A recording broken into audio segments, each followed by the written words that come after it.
Assalamualaikum warahmatullahi wabarakatuh. Alhamdulillah, kita memuji Tuhan kita Allah subhanahu wa ta'ala, Zat yang maha hidup, berdiri sendiri, Zat yang maha kuat, maha melihat, maha mendengar, maha mengerjakan apa yang dia inginkan. Dia telah yang menciptakan, dialah yang telah menciptakan semua yang di langit, di bumi dan di kedalaman lautan, baik kelihatan atau tidak kelihatan oleh mata manusia. Tidak ada sekutu, tidak ada partner dengannya. Dia maha bijaksana, maha adil, dan dia telah menggantungkan segala nikmat yang dia berikan kepada kita dengan kalimat Alhamdulillah. Maka sering-seringlah saudaraku mengucapkan kalimat yang mulia ini. Juga yang kedua, kita panjatkan salawat dan taslim kepada Nabi besar Muhammad sallallahu alaihi wasallam, satu-satunya guru, kiai, suri tauladan, kekasih abadi yang selalu kita cintai. Karena dengan perantara mengikuti beliaulah kita akan dicintai oleh Allah dan juga kita akan masuk ke dalam surganya. Juga dari sisi lain Allah dan malaikatnya telah memberikan salam kepada beliau. Maka sangat wajar sebagai pengikut yang setia kita selalu memberikan salawat dan taslim kepada Nabi sallallahu alaihi wasallam. Melanjutkan bahasan dosa besar, dan malam ini dosa besar kedua, membunuh. Kira-kira kalau kita sebutkan kata-kata membunuh, apa yang terlintas di benak Anda semua? Saya coba tebak. Misal seseorang berpikir mengambil pisau menusuk seseorang. Itu betul. Seseorang memegang pistol menembakkan ke arah orang lain, kemudian orang itu mati. Itu juga betul. Dan itu yang umum orang tahu. Tapi banyak sekali metode membunuh yang orang tidak tahu kalau dia sedang terlibat di dalamnya. Dan ini yang akan banyak kita sentuh. Seperti contoh, teman-teman di sini suami, Anda punya tanggung jawab untuk menjaga keselamatan diri Anda dan keselamatan keluarga di rumah, istri dan anak. Itu kewajiban. Memberikan mereka tempat yang aman, memberikan mereka nafkah yang halal, mendidik mereka dan melindungi mereka. Bahkan dalam agama, kalau kita meninggal dalam kondisi melindungi istri dan anak, mati syahid kalau sampai kita terbunuh. Jadi menjaga mereka itu sama dengan menjaga pasukan muslimin, bukan main-main. Terbunuh bila membela istri dan anak, mati syahid, membela kehormatan. Kalau misal listrik di rumah atau ada colokan listrik yang terbuka, keluar kabelnya dan jelas kalau kesentuh bisa kesetrum. Lalu istri berkata kepada Anda, ini bang, ini kak, ini listriknya terbuka, bisa berbahaya buat saya sama anak-anak. Lalu Anda agak remeh, ya udah nanti deh. Berjalan sehari, 2 hari dengan kesibukan kita lupa. Seminggu kemudian kita dengar istri kita kesetrum meninggal dunia. Siapa yang tanggung dosanya? Hah? Suami. Itu membunuh. Yang banyak orang tidak sadar tuh. Padahal dia sedang membunuh dengan cara seperti itu. Karena itu tanggung jawab dia. Si orang istri bisa membunuh suaminya, tapi dia nggak niat sebenarnya, tapi membunuh. Makanan yang sudah rusak di rumah, sudah jelas berbahaya, tapi nggak apa-apa deh dipanasin, coba aja, daripada dibuang sayang. Dihidangkan kepada suaminya, suaminya makan keracunan mati. Siapa yang dosa? Membunuh enggak itu? Membunuh, dia tahu itu berbahaya. Si suami tadi tahu, listrik ini kalau kesetrum, istri anaknya mati. Dia tahu, tapi karena dianggap itu bukan seperti menusuk pisau, bukan dengan menembakkan pistol, berarti enggak mati gitu kan. Nah ini berbahayanya nih. Seorang istri membiarkan lagi ngepel di rumah ada air tergenang. Terima telepon temannya, dia enggak selesaikan, lantai lagi basah semua, suaminya lewat kepleset, jatuh, kebentur, mati. Siapa yang bunuh tuh? Istrinya yang bunuh tuh. Dia tahu orang kalau kepleset sama air sebenarnya berbahaya, tapi kenapa dia nggak selesaikan tugasnya? Lihat bahayanya ya. Jadi membunuh itu bisa masuk ke dalam banyak bab, banyak metode, bahkan kadang-kadang hal-hal yang kita tidak sangka gitu. Kita memberikan atau kita menjadi penyebab seseorang sampai terjerumus pada kematian, itu sama dengan membunuh. Hati-hati, makanan rusak jangan dikasih ke orang lain, nggak boleh. Buang, udah rusak, Jangan karena sudah rusak, udah kasih aja orang yang lewat di jalan, dia makan, dia mati. Siapa penyebabnya? Yang memberi. Membunuh itu namanya. Anda yang jadi dokter, sembarangan kasih resep, yang penting pasien bayar. Kemudian orang itu pulang keracunan, mati. Siapa yang bunuh dia? Memang ajalnya ya, tapi kita bicara sekarang, kalau bicara masalah membunuh orang lain atau nanti ada bahasan sendiri juga, ada dosa besar sendiri, bunuh diri, itu bicara masalah proses. Sama dengan syahid, mati syahid di medan perang. Kita bicara tentang proses matinya. Ajal pasti datang, tapi proses mati sedang dibahas, gitu kan? Ada proses mati yang maksimal, mati syahid. Ada proses mati yang berbahaya, yang bisa membawa pada dosa, kayak membunuh. Juga ada bunuh diri. Nanti ada bahasan kita sendiri bunuh diri itu. Dokter kasih antum dosis, nih ya, minum. Tidak boleh lebih. Berbahaya, bisa jadi racun. Nggak apa-apa, minum aja. Tadi dosis cuma minum 2 butir, enggak, ini minum 5 butir, biar saya bisa tidur lelap. Nggak bangun lagi, mati. Bunuh diri bukan? Bunuh diri itu, dosa bunuh diri. Jadi bunuh diri itu bukan cuma sekedar minum racun. Banyak penyebabnya. Orang tahu dia ngantuk, dia ini bisa tabrakan, tapi maksa, tabrakan mati, bunuh diri itu bahaya sekali, gitu kan? Jadi sudah mati, memang ajal datang, tapi prosesnya masuk dalam hukum syar'i, dia membunuh diri, bahaya sekali.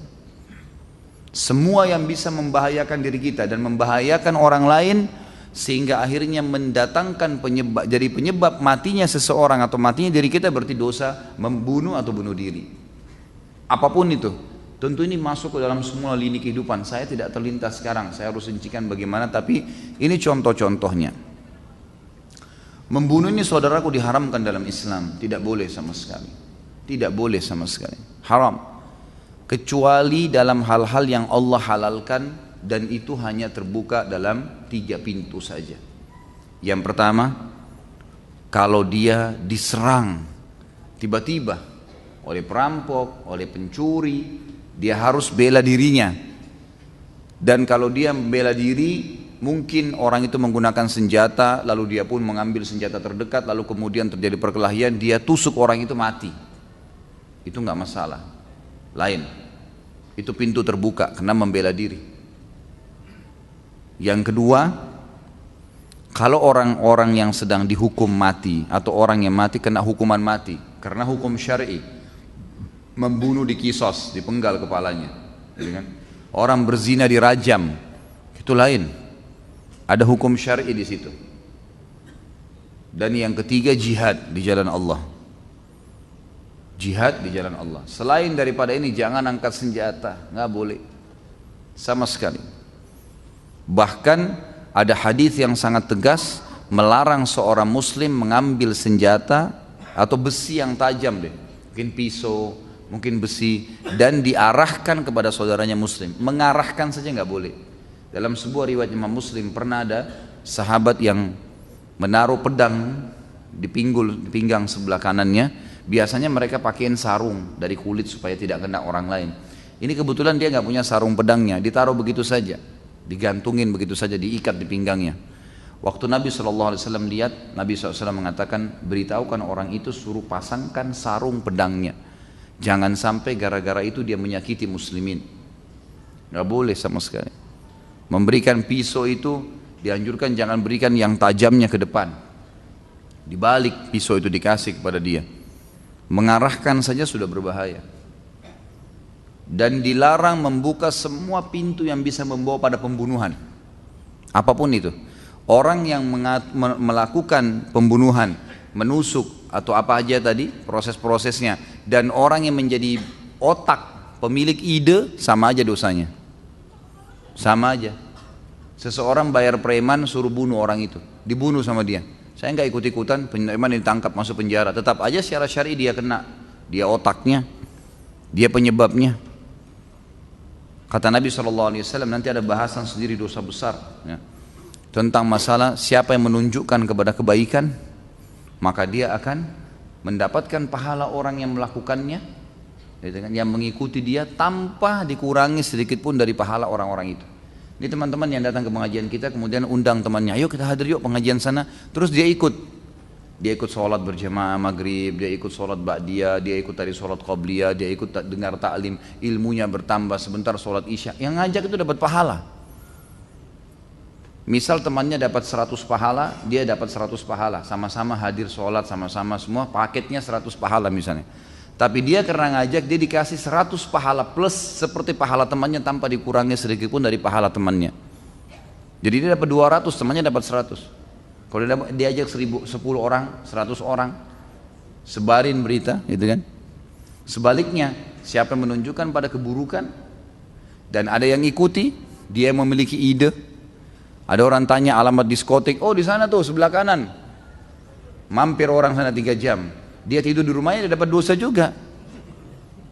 Di mana diskotik? Maaf, tanya yang lain, jangan tanya saya.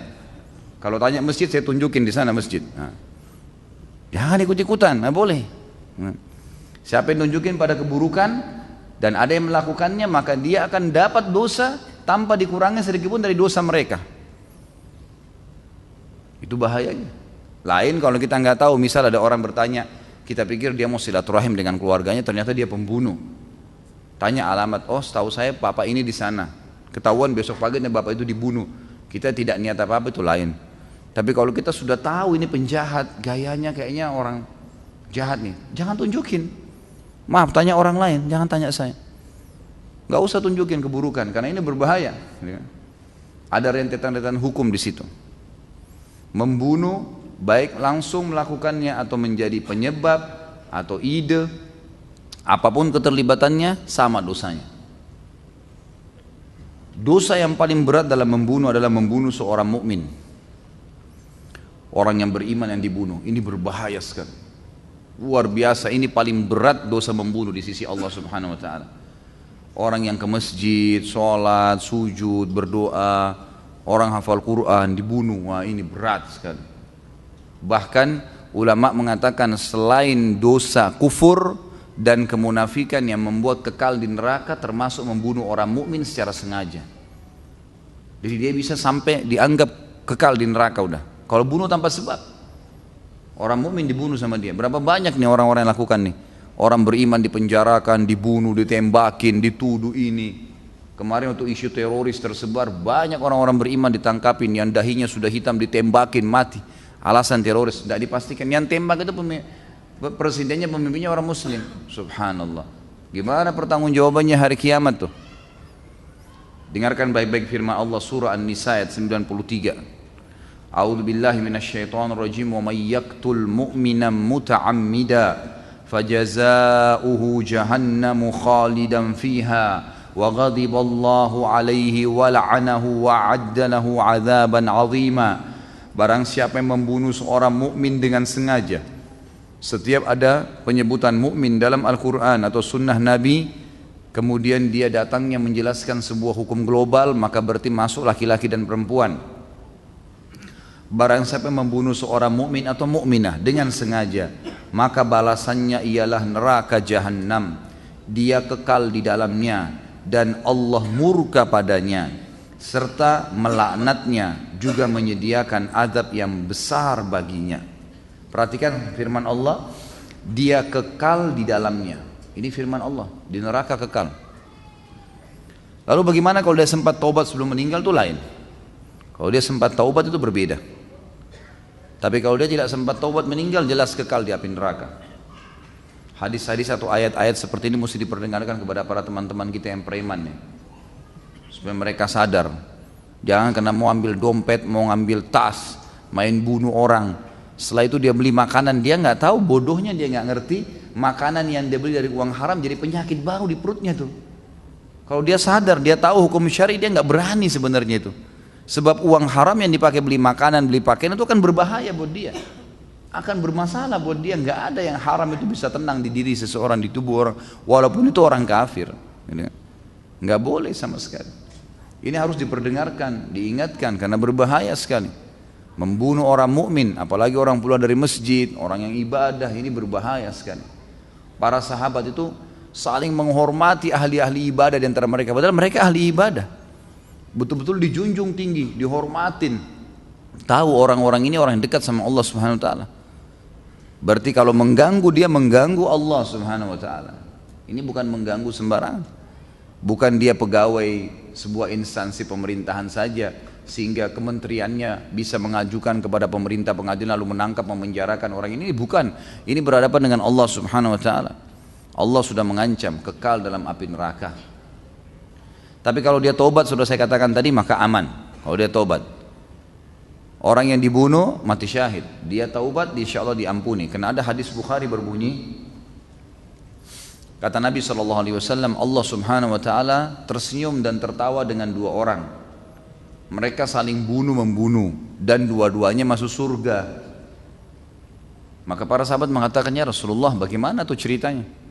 Dua orang saling bunuh-membunuh, dua-duanya masuk surga. Kata Nabi SAW, bertemulah seorang mukmin dengan orang kafir di kancah peperangan. Lalu si kafir membunuh si mukmin, mukminnya mati syahid. Berjalan waktu, si kafir dapat hidayah masuk Islam. Kemudian dia pun ikut berperang, dia juga dibunuh oleh orang kafir yang lain. Maka si kafir yang sudah beriman tadi mati syahid dan orang yang dibunuh awal mukmin mati syahid, dua-duanya masuk surga. Allah tersenyum dengan orang yang seperti ini. Ulama menarik hadis ini termasuk juga dengan orang yang pernah membunuh seorang mukmin sempat taubat sebelum meninggal. Maka Allah Subhanahu wa taala memasukkan dua-duanya ke dalam surga. Tentu tidak ada kezaliman karena orang yang dibunuh tadi sudah dapat mati syahid, dapat pahala. Orang yang dibunuh tuh, yang mati syahid, dia sebenarnya pada saat mati begitu datang malaikat mencabut ruhnya dia tersenyum. Ada sahabat, tapi saya tidak terlintas namanya. Beliau diutus oleh Nabi SAW datang ke satu kerajaan, ya, orang kafir gitu, untuk mendakwahi mereka. Begitu tiba di sana, dari jauh oleh rajanya dilemparin tombak, kena perutnya sahabat itu. Begitu tembak, kena tombak, senyum, dan dia mengatakan, fuztu bi rabb wa rabbi, saya menang dengan ama Tuhanku. Orang kafir itu mengatakan, saya heran, ada orang saya bunuh, pertama kali saya bunuh orang, baru dia bilang dia menang. Hanya orang beriman yang tahu tuh. Karena dengan perantara si kafirin dia ditusuk mati syahid, masuk surga. Semua fasilitas syahid didapatkan sama dia. Jadi tidak ada kezaliman. Jadi orang pun kalau sudah taubat, maka insya Allah dia akan aman dengan sendirinya. Kemudian yang kedua adalah membunuh jiwa secara umum. Orang muslim ya, secara umum, membunuh orang muslim secara umum. Itu dosa sendiri juga, tanpa sebab. Nah, ingat kata Nabi SAW, kalau antum diajak bertengkar oleh seseorang, tinggalkan aja. Bukan karena kita pengecut, bukan orang muslim lawan kita, tidak usah. Jadi kalau ada orang ajak bertengkar, ya sudahlah. Ada hak kita mau diambil, kemudian kita nggak bisa ngambil, ya sudahlah. Bukan pengecut. Karena berbahaya, ada hadis riwayat Imam Bukhari, kata Nabi SAW, kalau dua orang muslim saling mengangkat senjata, pedang, maka yang dibunuh dan yang membunuh dua-dua di neraka. Para sahabat mengatakan, ya Rasulullah, yang dibunuh masuk, yang dibunuh, yang membunuh wajar masuk neraka. Tapi yang dibunuh, kenapa harus masuk neraka? Kata Nabi SAW, karena dia kalau tidak dibunuh, dia pasti bunuh saudaranya. Kebetulan saja dia yang dibunuh duluan. Jadi kalau sudah sengaja mau berantem, tunjukin kemahiran, itu bukan sama orang muslim, bukan juga sama orang kafir sembarangan, tapi di kancah peperangan. Itu ke Palestina sana lawan Yahudi, bukan di sini unjuk gigi gitu. Di sini mau nunjukin keberaniannya. Waktu terjadi Poso sama Ambon dulu ribut Islam sama Kristen, yang preman-preman pasar lari semua tuh, yang tinggal remaja masjid, yang selama ini kalau ke masjid pakai kopiah dihina-hina, tinggal lawan musuh. Mana tuh preman-preman yang berani semua? Cuma berani di depannya orang-orang muslim. Coba hadapin tuh orang-orang kafir, mati syahid tuh masuk surga gitu kan. Mestinya begitu. Allah Subhanahu wa taala menyebutkan tentang tidak bolehnya membunuh orang muslim secara umum dalam surah Furqan ayat 68 sampai 70. A'udzu billahi minasyaitonir rajim, walladzina la yad'una ma'allahi ilahan akhar wa la yaqtuluna an-nafsa allati harramallahu illa bil haqqi wa la yaznun wa man yaf'al dhalika yalqa athama yudha'af lahu al-'adzabu yawmal qiyamati wa yakhlud fihi muhana. Al-ayah. Dan orang-orang yang tidak menyembah Tuhan yang lain beserta Allah, nggak ada menyekutukan Allah, tidak mempartisipasikan Allah dengan makhluknya, sembelihannya, doanya, sujudnya, semua murni kepada Allah, nggak ke kuburan, nggak ke pohon. Orang-orang yang tidak menyekutukan Allah dan tidak membunuh jiwa yang Allah haramkan kecuali dengan alasan hak. Dia pemerintah, tadi saya sudah sebutkan 3, membela dirinya, atau pemerintah setempat menangkap orang yang melanggar dan dihukum dengan hukum Allah, atau dalam jihad. Itu alasannya hak. Dan juga tidak berzina, tidak menyekutukan Allah, tidak syirik, tidak membunuh dan tidak berzina. Barang siapa yang melakukan itu niscaya, jadi ini orang-orang yang Allah puji ya, akan masuk ke surga. Barang siapa yang melakukan salah satu dari 3 tadi perbuatan itu, maka niscaya dia akan mendapatkan pembalasan dosanya, azab, siksaan untuknya yang akan dilipat gandakan pada hari kiamat, dan dia akan kekal dalam azab itu dalam keadaan terhina, Saksi bahasan kita membunuh jiwa muslim. Kemudian dalam ayat lain juga Allah Subhanahu wa taala, tentu ada lanjutan ayat tadi Al-Furqan, ini masih ada lanjutannya, ayat 70-nya itu dikatakan oleh Allah, illa man taba wa amana wa amila amalan salihan fa ulaika yubaddilullahu sayyi'atihim hasanat wa kana Allahu ghafurur rahima. Tadi saya bilang kalau ada orang membunuh kemudian dia sempat taubat sebelum meninggal, atau ada orang berzina sempat taubat sebelum meninggal, maka masuk dalam ayat ke-70-nya. Kecuali orang-orang yang taubat nasuha, benar-benar meninggalkan dosa itu, merasa menyesal, tidak akan pernah mengulanginya lagi, kecuali orang yang taubat dan beriman, kemudian diikuti dengan mengerjakan kebajikan-kebajikan, maka kejahatan mereka diganti oleh Allah dengan kebaikan. Allah Maha Pengampun lagi Maha Penyayang. Termasuk dalam firman Allah surah Al-Maidah ayat 32, di mana Allah SWT berfirman, a'udzubillahi minasyaitonirrajim, man qatala nafsan bighairi nafsin aw fasadin fil ardi faka'annama qatalan nasa jami'a. Barang siapa yang membunuh seorang manusia tanpa alasan yang benar, bukan karena orang itu membunuh orang lain, atau bukan karena membuat kerusakan di muka bumi, maka seakan-akan dosanya dia telah membunuh seluruh manusia. Kemudian selanjutnya datang juga membunuh anak. Ini dosa yang datang setelahnya. Membunuh anak, maka ini termasuk dosa yang besar, datang setelah membunuh umumnya kaum muslimin. Allah berfirman dalam surah At-Takwir ayat 8 dan ayat 9, a'udzubillahi minasyaitonirrajim, wa idzal mau'udatu su'ilat bi ayyi dzambin qutilat. Apabila bayi-bayi yang dikubur di hidup-hidup itu ditanya karena dosa apa mereka dibunuh. Lalu Nabi SAW terangkan ayat ini dalam sabdanya, diriwayatkan Imam Bukhari dalam kitab Tafsir, bab fala taj'alu lillahi andadan wa antum ta'lamun, nomor hadisnya 4477. Imam Muslim dalam Kitabul Iman, Imam Tirmidzi dalam Kitabut Tafsir, An-Nasa'i dalam Kitabut Tahrimud Dam, dan Abu Daud dalam Kitabut Talaq, serta Imam Ahmad juga meriwayatkannya. Kata Nabi SAW waktu ditanya, ayyu dzambin a'zamu indallah, qala an taj'ala lillahi niddan wa huwa khalaqak, qala thumma ay, qala an taqtula waladaka khasyata an yat'ama ma'ak, qala thumma ay, qala an tuzani halilata jarik. Dosa apakah yang paling berat di sisi Allah?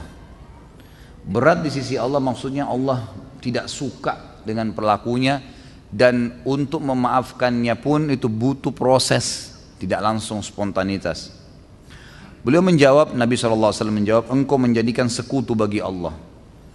Jadi mempartisipasikan Allah dengan makhluk yang tadi saya kasih contoh, menyembeli kepada kuburan, kepada pohon, menggunakan jimat, ini yang paling Allah benci. Sedangkan dialah Allah, satu-satunya penciptamu.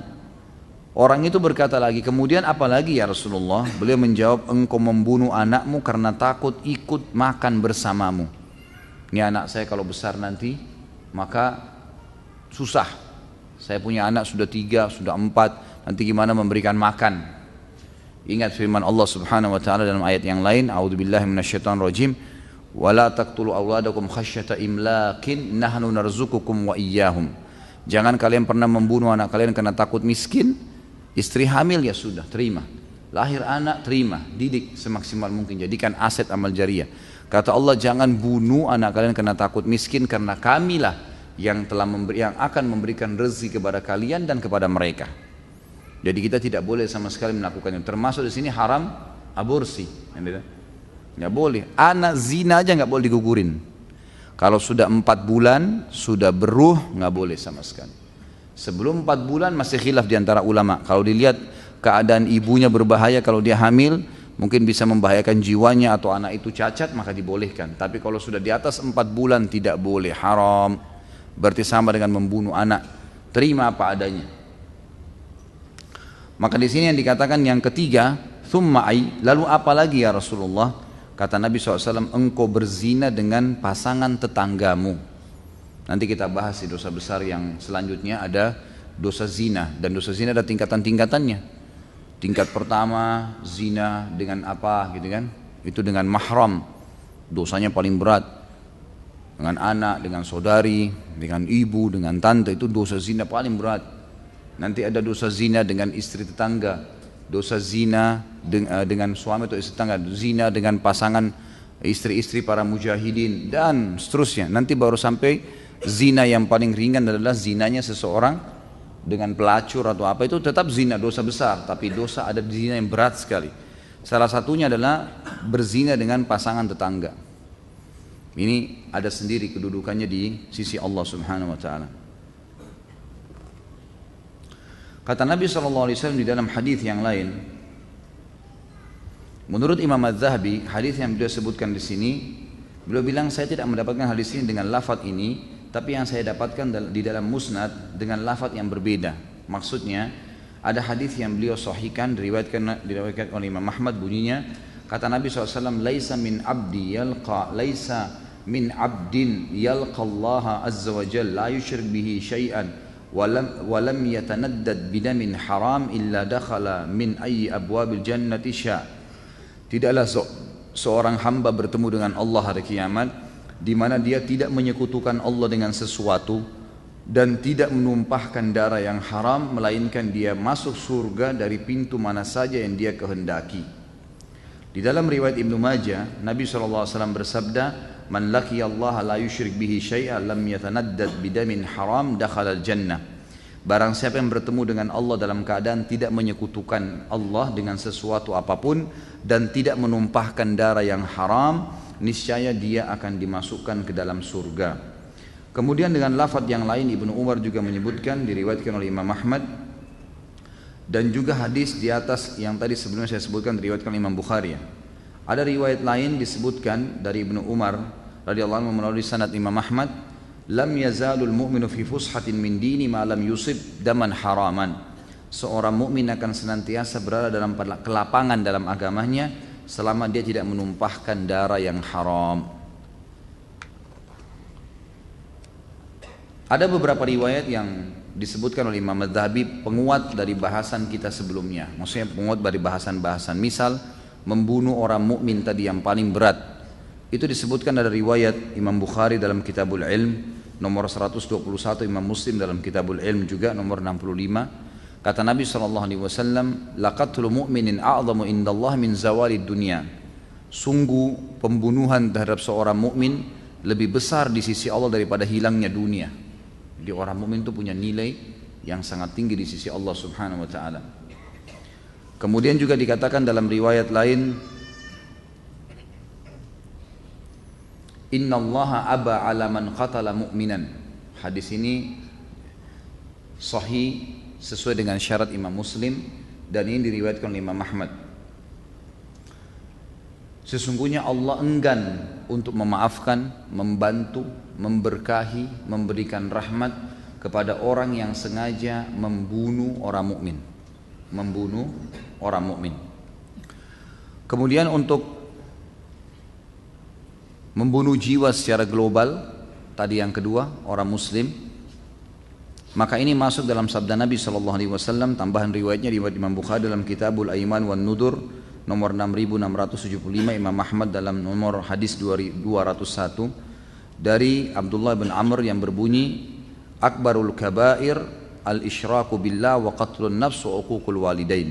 Dosa yang paling besar menyekutukan Allah, syirik, membunuh jiwa yang diharamkan dan durhaka kepada kedua orang tua. Dan perlu kita tahu teman-teman sekalian, dosa yang paling pertama dihisab hari kiamat ya, adalah pembunuhan setelah sholat, ya, setelah meninggalkan sholat, maka adalah jiwa, membunuh jiwa, ya, membunuh jiwa. Ada lagi riwayat di sini disebutkan oleh beliau dalam riwayat Nasa'i. Hadis ini diriwayatkan oleh Imam Nasa'i dan juga Imam Abu Dawud, ya, Hakim, dan semua mensahihkannya. Kata Nabi SAW, kullu dhanbin asallahu an yakfirah illa ar-rajulu yamutu kafira aw rajulu yaqtulu mu'minan muta'ammida.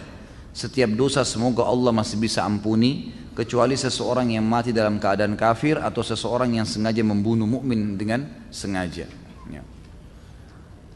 Disebutkan dalam hadis yang lain diriwayatkan oleh Imam Bukhari dalam Kitabud Diyat bahwasanya awal yang paling dihisab hari kiamat di antara manusia dari masalah dosa adalah pertumpahan darah. Kata Nabi SAW, awwalu ma yuqda bainan nasi fid dima. Yang pertama diputuskan dalam pengadilan Allah dalam masalah dosa adalah pertumpahan darah di antara manusia. Pertumpahan darah di antara manusia.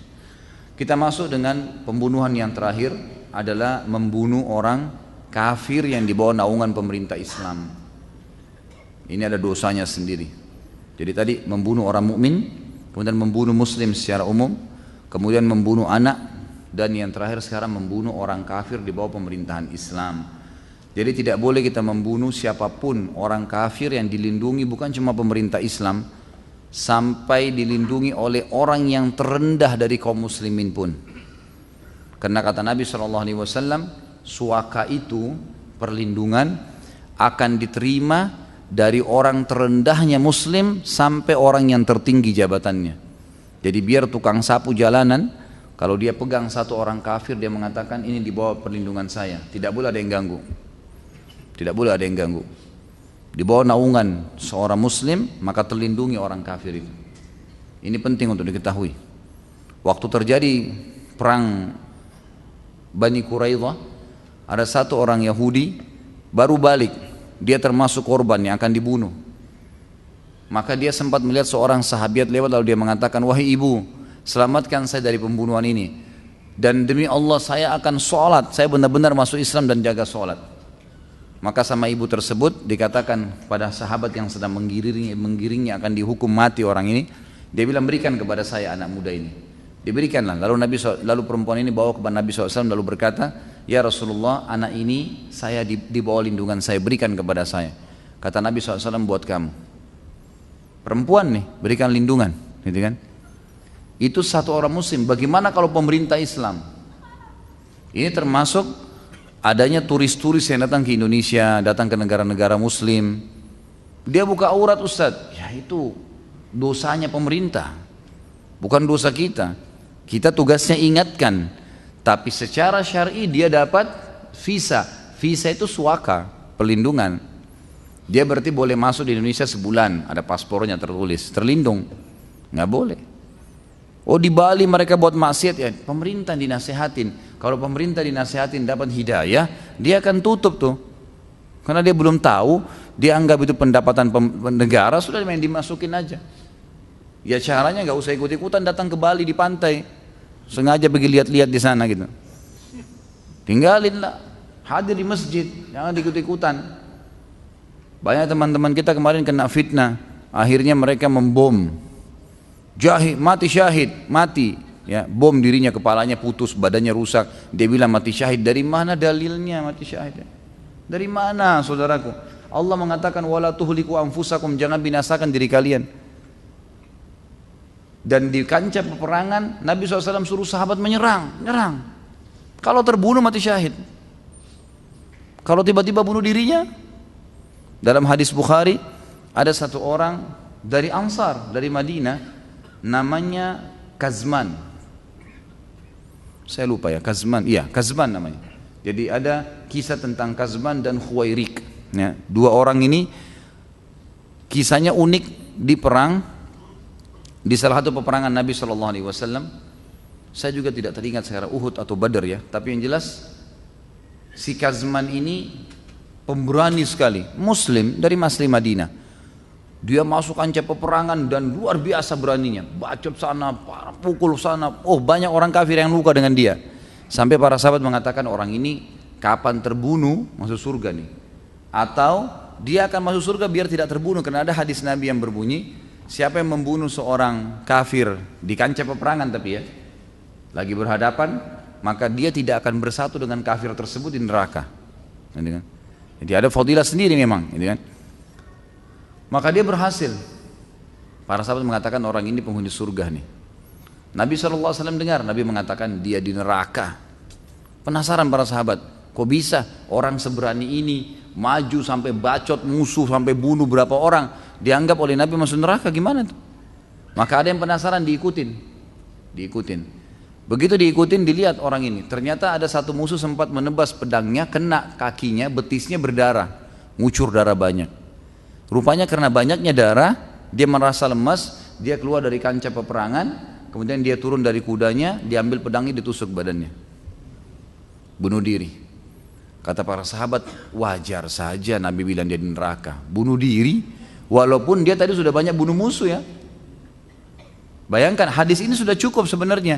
Gimana caranya orang bunuh dirinya baru dia mengatakan dia mati syahid? Nggak bisa saudaraku. Bawa bom di kancah peperangan, lempar ke sana sini, kena percikannya, mati. Bukan niat membom diri, nah itu baru mati syahid. Itu pun di kancah peperangan, bukan di negara Islam yang lagi aman. Ini gimana? Salah itu. 2-3 orang dibunuh, kemudian dai-dai pada ditangkapin. Itu kejadian itu ditangkapin di jalan, di macam-macam. Pokoknya semua yang cirinya dahinya hitam, berjenggot, celananya gantung, tangkap teroris tuh. Itu yang pembuat bom. Tambah lagi ceweknya bercadar. Jadi salah ini. Bom di Jakarta Marriott, bom ini, bangga. Istrinya sendiri nggak tahu, kan waktu didatangkan cuplikan istrinya nggak tahu kalau suaminya begitu. Dia kirim cuplikan buat istrinya, istriku kalau kau nonton ini, saya sedang di surga, terbang. Ruh saya bersama di pelatuknya burung gitu. Nganggap mati syahid. Subhanallah, nggak bisa ini. Nggak boleh bunuh diri, gitu kan? Itu nggak boleh. Termasuk nggak boleh bunuh orang kafir di bawah naungan pemerintah Islam. Subhanallah, sekarang dibalik tuh. Alhamdulillah banyak di sana orang Islam di Bali sudah mulai dapat hidayah. Mereka tahu bukan dengan kekerasan. Terjemahkan, tulis tulisan dalam bahasa Inggris, buletin-buletin, sebarin ke turis-turis. Banyak tuh yang masuk Islam. Banyak tuh masuk Islam. Daripada dibunuh 2-3 orang ribut, dakwahin coba. Kalau bertemu di kancah peperangan, tuh tunjukin keberanian pada saat itu. Bukan sekarang, bukan, gitu kan? Ini perlu diketahui. Dengarkan baik-baik hadisnya. Kata Nabi SAW dalam hadis riwayat Bukhari dan Nasai, riwayat Bukhari dalam Kitabul Jizya dal Muwada'ah, serta ini nomor hadisnya 3166. Ibnu Majah dalam Kitabul Diyat nomor 2686, Nasai dalam Kitabul Qasamah, dan Imam Ahmad juga. Kitab Qasamah ini jilid 8 nomor 24 hadisnya. Kata Nabi SAW melalui Ibnu Umar radhiyallahu anhuma, man qatala mu'ahadan lam yarih raihatal jannah wa inna riha yujadu min masirati arba'ina ama. Siapa yang membunuh orang kafir yang memiliki perjanjian damai di bawah suaka politiknya kaum muslimin, mu'ahad, maka dia tidak akan mencium wanginya surga. Padahal sesungguhnya wangi surga dapat tercium dari jarak 40 tahun perjalanan. Artinya ini kalau orang kafir pun faham tentang hadis Nabi ini, mereka akan selalu mau tinggal di tengah-tengah kaum muslimin. Karena orang Islam dilarang untuk mengganggu mereka, kecuali mereka melakukan perbuatan-perbuatan yang berbahaya. Itu pun diserahkan kepada pemerintah setempat, pemerintah yang ambil alih. Gitu kan? Sampai seperti itu. Kemudian dikatakan dalam hadis yang lain oleh Abu Hurairah radhiyallahu anhu. Hadis ini diriwayatkan oleh Imam Tirmidzi dan disahihkan oleh beliau. Imam Tirmidzi meriwayatkan dalam Kitabud Diyat nomor 1403. Kata Nabi SAW, ala man qatala nafsan mu'ahadan lahu zimmatullahi wa zimmatu rasulih faqad akhfara bi zimmatillahi wa lam yarih atau wa lam yarah raihatal jannah wa inna rihaha la yujadu min masirati arba'ina kharifa. Juga disebutkan dalam lafaz yang lain, wa inna rihaha la yujadu min masirati sab'ina kharifa.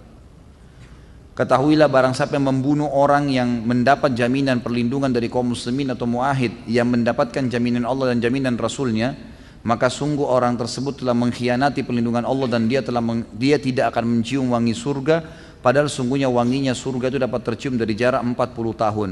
Lafaz yang lain dikatakan dapat tercium dari jarak 70 tahun. Kemudian sebagai penutup, jadi orang kafir nggak boleh ya. Ada hadis juga riwayat Imam Ahmad, kata Nabi SAW, man ada dhimmiyan kuntu lahu khasiman yaumal qiyamah. Siapa yang menyakiti zimmi, zimmi itu kan orang kafir dibagi dua oleh ulama dalam bab fikih ya. Ada kafir zimmi, ada kafir harbi. Kafir zimmi adalah orang-orang kafir di bawah naungan pemerintah Islam, gitu kan? Ini namanya zimmi. Kalau kafir harbi, orang kafir yang keluar di kancah peperangan lalu ingin memerangi muslimin. Yang boleh diperangi kafir harbi. Kafir zimmi nggak boleh, gitu kan? Didakwahi boleh. Dihukum kalau dia berbuat salah, iya, diserahkan kepada pemerintah setempat. Nah. Kata Nabi SAW sebagai penutup dalam bahasan kita adalah riwayat Imam Ahmad dan Ibnu Majah, man a'ana ala qatli mu'minin bi syatri kalimah laki Allah maktubun baina aini aisu min rahmatillah. Ini tambahan penguat dalil tentang orang membunuh orang mukmin. Barang siapa yang membantu untuk membunuh seorang mukmin sekalipun dengan sepotong kata saja, niscaya dia akan bertemu dengan Allah pada hari kiamat dan tertulis di antara kedua matanya terputus dari rahmat Allah Subhanahu wa taala. Dan dalil terakhir adalah yang diangkat oleh beliau, semua dosa pembunuhan ini akan dipikul oleh anaknya Adam alaihissalam. Masih ingat kisah Qabil dan Habil? Maka yang membunuh, yang membuka pintu pembunuhan adalah salah satunya. Ya. Si Qabil membunuh si Habil, maka dia menanggung di sini. Kata Nabi SAW dalam hadis Bukhari Muslim, riwayatkan Bukhari dalam Kitabul Jizyah wal Muwada'ah dan nomor 3100, ya, maaf.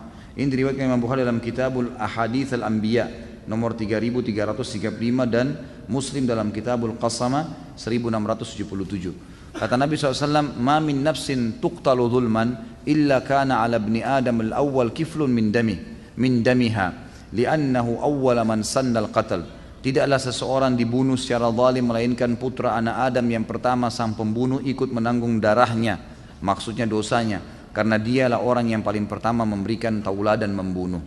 Jadi dari hadis yang terakhir ini kita ambil pelajaran, jadikanlah diri anda sebagai penyebab orang lain tahu kebaikan, orang melakukan kebaikan supaya kita dapat pahala, dan jangan sampai menjadi pendukung terhadap semua perbuatan buruk, karena kalau terjadi maka kita juga menanggung dosanya. Allahu a'lam.